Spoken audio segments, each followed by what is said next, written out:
పులిహోర అప్పడాలు ఇదిగోండి ఫ్రెండ్స్. అప్పడాలు అయితే అప్పడాలు అయితే చేశాను. ఇదిగోండి ఇటువైపు వచ్చేసి ఇదిగోండి ఇవి అంతకుముందు రోజు చేసినవి ఈ విధంగా అయితే డబ్బాలో ప్యాకింగ్ చేశాను.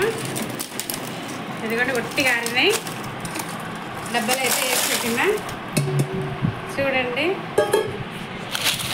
ఇందులో జీలకర్ర కనిపిస్తున్నాయా, జీలకర్ర వాము అయితే వేసి అయితే చేశాను. ఉప్మా రవ్వతోటి, ఓన్లీ ఉప్మా రవ్వతోటి మాత్రమే చేశాను.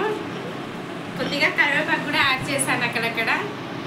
దీని రెసిపీ అయితే ఫుల్ వీడియో అయితే నా యూట్యూబ్ ఛానల్లో ఉంటుంది, లాంగ్ వీడియోలు అయితే పెట్టాను చూడండి ఫ్రెండ్స్. చాలా అంటే చాలా సింపుల్ ప్రాసెస్. ఇది చూస్తే ఇలా ఉంది కానీ వేయిస్తే మాత్రం ఇంత సాఫ్ట్గా ఉండదు, బుడగలు బుడగలు వస్తుంది.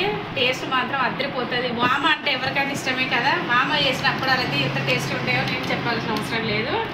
నా ఛానల్లో అయితే ఫుల్ వీడియో అయితే పెట్టాను, కంపల్సరీగా అయితే చూడండి. ఇదిగోండి మనకు ఎన్ని కావాలో అన్ని చేసుకొని ఈ విధంగా డబ్బాలో అయితే స్టోర్ చేసి పెట్టుకోవచ్చు. దీనికి ఒక గ్యారంటీ వారంటీ అని ఏముండదు, ఎక్స్పైరింగ్ డేట్ అనేది ఏముండదు.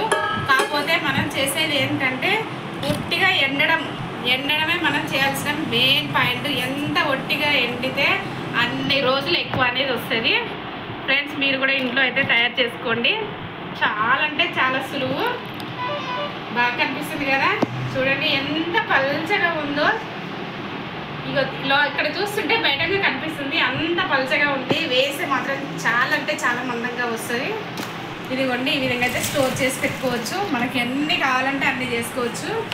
ఇప్పుడైతే వర్షాకాలం వస్తుంది కదా, నైట్ వర్షం పడేటప్పుడు అలా అలా పప్పుచారులోకి కానీ దేంట్లోకైనా కానీ అప్పడాలు అనేది వేయించుకొని తింటే చాలా అంటే చాలా బాగుంటుంది ఫ్రెండ్స్. ఓకే అండి, నా వీడియో అయితే చూడండి కంపల్సరీగా.